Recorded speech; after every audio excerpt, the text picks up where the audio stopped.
I live a pretty straightforward life, and I want to start by saying that what I experienced last New Year's Eve was definitely not a hallucination or something brought on by alcohol. It was real. I live on the outskirts of a small southern town, and a few of my friends are even farther out, living in the middle of nowhere, accessible only by dark, winding country roads. One of my friends, Darren, lives with his family in a wealthier neighborhood that can only be reached via these roads. Every year, his family hosts a New Year's Eve party, and everyone's invited, including me. I look forward to it every year, so when I get the invite, I'm always excited. The weather in the south can be unpredictable, and it wasn't until a few days before New Year's that the cold set in. I remember the chilly air paired with the bumpy, poorly kept roads making for an uncomfortable drive to Darren's house. Usually I don't drive with my high beams on, but the darkness of the winding road forced me to use them this time. The road was surrounded by dense trees, and even with the high beams on, it was hard to navigate. There were no houses for miles, except for a dilapidated shack that had always seemed abandoned, though sometimes I'd notice lights inside as I passed. A few minutes into the drive, I saw something strange ahead, something white standing still by the side of the road. As I got closer, I realized it was a woman in a white gown, completely still and facing away from the trees. Her dress was completely out of place for the cold weather, and I couldn't make out much due to the glare from my high beams. I was relieved she didn't step into the road, but soon started to wonder if I should stop to help. As I looked in my rearview mirror, I saw something that made my blood run cold.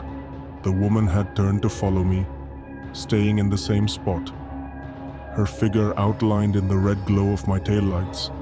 I quickly dismissed the idea of stopping and continued to Darren's house without incident. The party went on until both the New York ball drop and the local midnight strike had passed. Afterward, everyone began to leave, but I stayed behind to help Darren's family clean up. When I left, my car was the only one left at the house. I didn't think much of it when the low tire pressure light came on. It's something my car tends to do when the weather changes. I figured I could make it home without a problem, but the memory of the woman on the road lingered in my mind. I debated taking another route to avoid the back road, but I didn't want to drive longer with the late hour and possible drunk drivers, so I decided to stick to my original path. I soon regretted that decision. Not long after, I heard a strange scraping sound, and the car came to a stop. When I got out to check, I found that all 4 of my tires had been shredded, as though something had torn them apart. This wasn't a flat from the bumpy road. This was deliberate. In a panic, I realized I was in the middle of nowhere with no phone signal, and then the eerie silence hit. Suddenly, I heard the unmistakable sound of a twig snapping. I froze, then heard a voice whisper from the darkness, "I see you." My heart stopped, and I could barely breathe. The voice was calm, almost too calm, and it sent chills down my spine. I turned on my phone flashlight and saw her, standing at the edge of the trees, her face pale, her hair disheveled, her dress dirty and stained. The woman was grotesque, with half of her jaw missing, yet she seemed to grin at me. Terrified, I ran, hearing her footsteps behind me as I sprinted back to Darren's house. I made it to Darren's front door, pounding in a panic. His parents let me in and I explained everything, still shaken. They offered to let me stay the night, and I agreed. The next morning, the police found a rusty knife near the road, likely used to slash my tires. Apparently, she had followed me from Darren's house, and no one had seen her until then. The police searched the shack, but found nothing. They also reported finding dead wildlife scattered around the area, which raised more questions than answers. The woman was never found, and to this day, I wonder how she managed to track me down so quickly and speak so clearly despite her horrific appearance. I'll still go to Darren's house for New Year's Eve next year, but I'll make sure to carpool and take the long way around. Rephrased for full impact. When I was 26, I visited San Diego, stayed with a friend, and caught a late flight home. My plane landed around midnight, and by the time I got to the ground transportation area, it was about 12:30. I flagged down a random taxi and told the driver my address. He quoted me $30, which seemed like a fair deal. He came around to help with my bag, but I told him I'd put it in the seat next to me. So he set it there, and we started our ride. The drive was smooth since it was so late, and there was no traffic. My apartment was about a half hour from the airport, so I settled into the ride. A few minutes into the drive, I noticed the driver staring at me through the rearview mirror. The second time he did it, he asked where I was coming from. I said San Diego, and he responded, "Very nice." Then he asked what I was doing there, and I said I was visiting a friend. That's when things got weird. He asked if my friend was as pretty as me.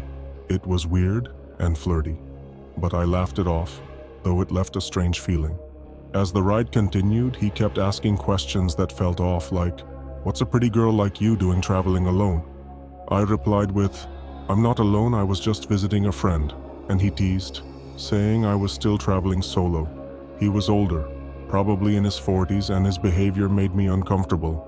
As we neared my exit, I saw it in the distance, but we passed right by it. I told him he missed my exit, and he apologized, saying he'd catch the next one. I started to get more on edge, watching him intently as he seemed to ignore me. When the next exit came, I told him loudly to take it. He glanced at me through the mirror with an odd expression, but finally switched lanes and took the exit. At this point, I was definitely uneasy. He asked if I had a boyfriend, to which I replied, "Yes, he lives with me." He then asked his name, and I got a bad feeling. Why was he asking so many personal questions? As we were driving through a quieter part of town, the driver abruptly said, "You're not going to need your phone where we're going."